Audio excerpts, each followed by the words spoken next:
खबर एटा से है, जहां पर दो पक्षों के बीच गोली चलने की खबर सामने आई है। घर के बाहर बैठी महिला के आंख में ये गोली लग गई। उसके साथ ही परिजनों के अनुसार कुछ युवक आपस में लड़ाई झगड़े कर रहे थे। घर के बाहर बैठी कुसुम नाम की महिला को ये गोली लग गई। गंभीर रूप से महिला घायल हो गई। महिला को गोली लगने की सूचना से गांव में हड़कंप मच गया। परिजनों ने महिला को मेडिकल कॉलेज में भर्ती कराया, तो वहीं सूचना पर पहुंची पुलिस आगे की जांच पड़ताल में जुट गई है।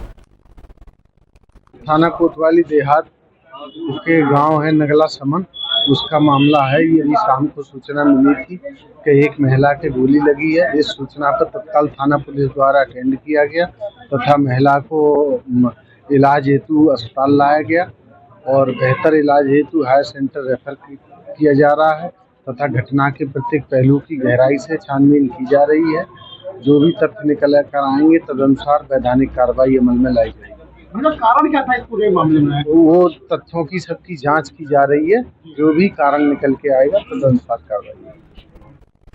मुरादाबाद थाना क्षेत्र में उस वक्त हड़कंप मच गया जब एक युवक को लाठी डंडों से पीटकर मौत के घाट उतार दिया गया। मृतक युवक सिविल लाइंस थाना क्षेत्र के काजीपुरा का रहने वाला बताया जा रहा था। घटना की सूचना पर पहुंची पुलिस और साथ ही सीओ ने घटना स्थल का नुमाइंदा किया। इसके बाद ही फॉरेंसिक टीम ने साक्ष्यों को इकट्ठा किया। फिलहाल पुलिस ने मृतक के शव को पंचनामा भर के पोस्टमार्टम के लिए भेज दिया है।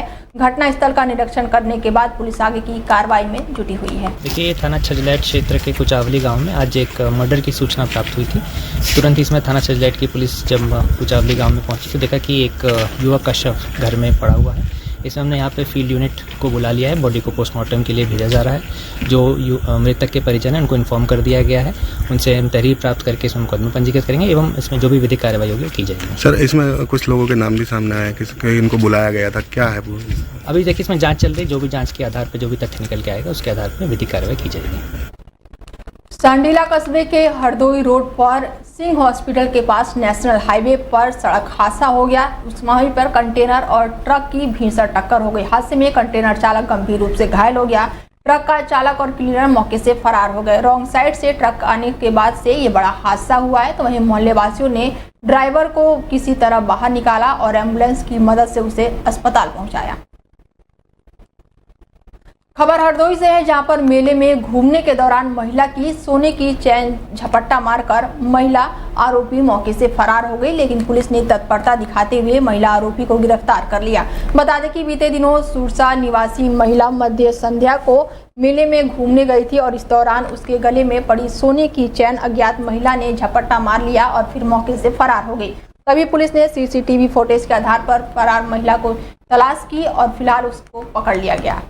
एक महिला, इनका नाम श्रीमती संध्या सिंह है। इनके द्वारा एक तहरीर दी गई कि नुमाइश मेले में घूमने के दौरान किसी अज्ञात महिला द्वारा इनके गले से चेन चोरी कर लिया है। उनकी तहरीर के आधार पर थाना कोतवाली शहर पर सुसंगा धाराओं में अभियोग पंजीकृत किया गया था व अनावरण के लिए टीमों को लगाया गया था। इसी क्रम में आज थाना कोतवाली शहर पुलिस द्वारा एक अभियुक्त, जिसका नाम उन्नावती पत्नी वीरेंद्र पाल, जो रहने वाली ग्राम औड़ेरी थाना मझिला की है, इसको गिरफ्तार किया गया और इसके पास से एक पीली धातु की चेन बरामद की है। इस प्रकरण में अन्य आवश्यक वैधानिक कार्रवाई प्रस्तुत है।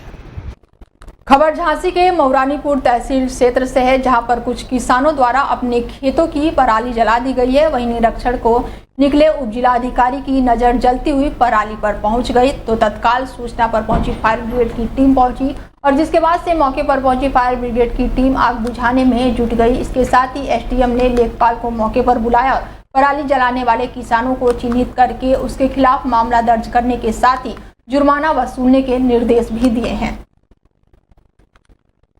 खबर झांसी से है, झांसी के चिरगांव में एक हेलीकॉप्टर उतरा तो गांव के लोग उसे नजदीक से देखने के लिए दौड़ पड़े। बता दें कि हेलीकॉप्टर लैंड होने के बाद से जब उनके दरवाजे खुले तो उसमें से गांव के ही युवक अभिषेक यादव, उसकी दुल्हन ज्योति उतरी। दरअसल किसान परिवार से आने वाले अभिषेक अपनी दुल्हन को हेलीकॉप्टर से विदा कराकर लाए थे।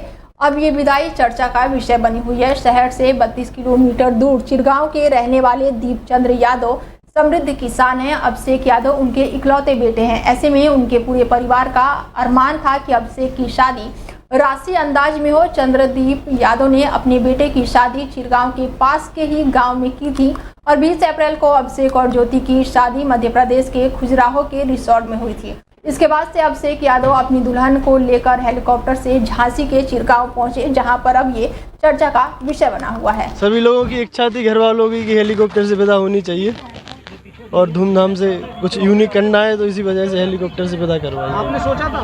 जी, घर वालों की इच्छा थी तो हमारी भी थी। कॉन्सेप्ट कब बनाई? कॉन्सेप्ट तो शादी के पहले से ही था कि जब शादी होगी तो विदा हेलीकॉप्टर से ही करानी है।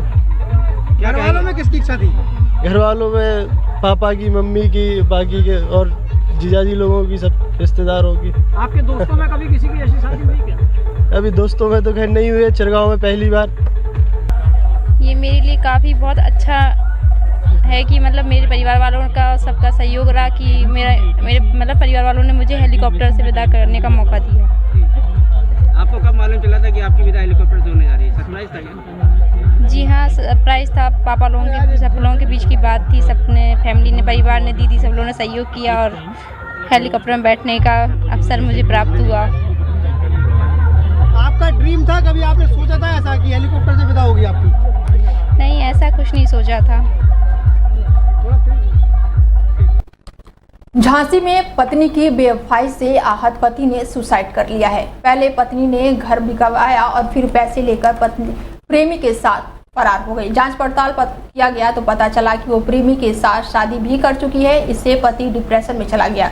वो बहन के साथ घर पहुंचा और भांजी से बोला, आज मेरा आखिरी दिन है। इसके बाद से वो 150 फीट गहरी खदान में कूदकर जान दे दिया। 3 दिन बाद सोमवार को शव बरामद हुआ। पुलिस ने शव को कब्जे में लेकर मामले की जांच पड़ताल शुरू कर दी है। घटना रस्का थाना क्षेत्र के डेली गांव का बताया जा रहा है। मृतक का नाम रामगोपाल प्रजापति बताया जा रहा है। छोटे भाई ने बताया कि मेरे भाई की शादी 25 साल पहले निशा से हुई थी। भाई राज मिस्त्री का काम करता था। उसका 8 साल का और 3 साल के 2 बेटे हैं। कुछ समय पहले भाभी निशा का किसी से अफेयर हो गया और इसके बारे में हम लोगों को जानकारी नहीं थी। करीब 4 महीने पहले भाई ने 11 लाख रुपए में घर बेच दिया। उसको 5.5 लाख से 3 लाख रुपए मिल चुके थे और एक दिन भाभी निशा अचानक करीब 3 लाख रुपए लेकर प्रेमी के साथ भाग गई। दोनों बच्चों को भी अपने साथ ले गई। जांच पड़ताल की गई तो पता चला कि निशा प्रेमी के साथ शादी भी कर चुकी है। इससे भाई रामगोपाल काफी परेशान थे और इसके बाद उन्होंने ये बड़ा कदम उठाया। मेरे भाई थे रामगोपाल प्रजापति, तो मेरे बहनों भी ढूंढ रहे थे, मैं भी ढूंढ रहा था, मेरे बच्चे से भी सब लोग ढूंढ रहे थे। तो मुझे जानकारी मिली कि 2-3 दिन से लापता है। तो पता पड़ा, यहाँ एक आदिवासी ने बताया कि कोई आदमी खदान में गिरा। तो यहाँ भी मैंने छानबीन की, पुलिस ने भी की, तो यहाँ कोई नहीं दिखा। तो अभी सुबह खबर मिली कि यहाँ पानी उतरा तो ये दिख रहा है। कौन सी जगह है ये? कौन सा गांव है? ये डेली गाँव है। डेली गांव। क्या काम करते थे ये? मिस्त्री का काम करते थे। राज मिस्त्री का। वजह क्या रही है अच्छा इसकी ये यहाँ कूदने की? ये अपने थोड़ा पति मकान का मैटर था, पत्नी पारिवारिक वजह। हाँ। आप कौन हो मृतक के? भाई हैं छोटे। खबर अलीगढ़ से है, जहां दोस्तों संग स्विमिंग पूल में नहाने गए युवक की मौत हो गई। इसके साथ ही हत्या का आरोप लगाया जा रहा है। लोधी इलाके के भोला डेरी के पीछे महादेव स्विमिंग पूल में नहाने गए 4 दोस्तों में से एक युवक की मृत्यु हो गई। लोधा पुलिस की लापरवाही भी सामने आई है, क्योंकि सूचना देने के बाद भी स्थानीय पुलिस मौके पर नहीं पहुंची। नहाने गए दोस्त युवक को स्विमिंग पूल से लेकर सीधे अस्पताल पहुंचे। इसके साथ ही जीवित ज्योति हॉस्पिटल में डॉक्टरों ने इलाज के दौरान युवक को मृत घोषित कर दिया। दोस्तों ने युवक के परिजनों को घटना की सूचना दी। सूचना पर पहुंचे परिजनों में शोक की लहर देखने को मिल रही है। युवक के परिजन शव को लेकर घर पहुंचे। मृतक युवक का शव घर पहुंचने के बाद परिजन और स्थानीय लोगों ने आक्रोश दिखाया। मृतक युवक के परिजनों ने लगाया है स्विमिंग पूल मालिक पर मारपीट कर युवक की हत्या करने का गंभीर आरोप। मेरा नाम है सूरजमुखी। जो मृतक है आपके कौन है? जो मृतक है आपके कौन है? बेटा है। क्या हुआ था, क्या घटना हुई थी पूरी? मैं तो काम पे अच्छा।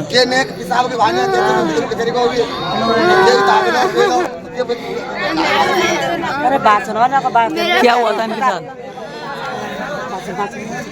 बता नहीं, स्विमिंग पूल नहाए गए, कहाँ गए हुए तो सामने गए ना है। मैं तो काम पे चली गई। निखिल, कितने लोग गए थे स्विमिंग पूल? 5 जने गए। इसका क्या नाम है जो मृत्यु हुआ है? रवि। ये कहाँ रहता है? आप ही के मोहल्ले में? कितने बजे गई थी? जी गए हैं बस से बड़े। अच्छा फिर क्या हुआ वहाँ जाकर? जी गए हैं बड़े तो बस से क्या सिंपल गए ऐसा सब रहने हम घूम ना रहे अच्छी तरह से। यूपी में 2025 और 26 की नई आबकारी नीति लागू कर दी गई है, जिसके चलते राज्य भर के शराब बिक्री व्यवस्था में बड़ा बदलाव देखने को मिला है। नई नीति के तहत अब देसी और विदेशी शराब की दुकानों को एकीकृत करके कंपोजिट शॉप के रूप में चलाया जाएगा। इससे दुकानों की संख्या तो नहीं बढ़ेगी, लेकिन खुदरा विक्रेता घनत्व पे इजाफा जरूर होगा। गौतम बुद्ध नगर में इस नीति के तहत 501 नए अनुज्ञापन जारी किए गए हैं, जिसमें देशी शराब की 234 दुकानें शामिल है। खास बात यह है कि अब तक अलग अलग चल रही विदेशी शराब और बियर की दुकानें अब एक ही छत के नीचे उपलब्ध होंगी। विभागीय अधिकारियों का मानना है कि इस व्यवस्था से पारदर्शिता बढ़ेगी और राज्य के राजस्व में 25 से 30% तक की बढ़ोतरी का संभव है। वर्ष 2018-19 के बाद से लगातार नवीनीकरण की पॉलिसी आ रही थी। इस बार 2025-26 में आबकारी नीति जो प्रतिपादित हुई है उसमें लॉटरी लाई गई है और पूरे उत्तर प्रदेश में ये लॉटरी ई-लॉटरी के माध्यम से ऑनलाइन पद्धति से की गई है, जो पूरी तरह से पारदर्शी है। और इसमें जनपद गौतम बुद्ध नगर में कुल 501 दुकानों पे लॉटरी के माध्यम से। खबर ग्रेटर नोएडा से है, जहां पर सोसाइटी में एंट्री को लेकर जमकर बवाल हो गया। दो पक्षों में जमकर चले हैं लाठी डंडे और बिना स्टिकर की गाड़ी ले जाने के बाद से ये बड़ा विवाद हुआ है। गाड़ी रोके जाने पर गार्ड से बहस के बाद से हमला किया गया है। उसके बाद दोनों पक्षों में जमकर लाठी डंडे चले हैं, लात से चले हैं। सोसाइटी के सिक्योरिटी इंचार्ज की शिकायत के आधार पर मुकदमा दर्ज किया गया है और 2 आरोपियों को पुलिस ने हिरासत में लिया है।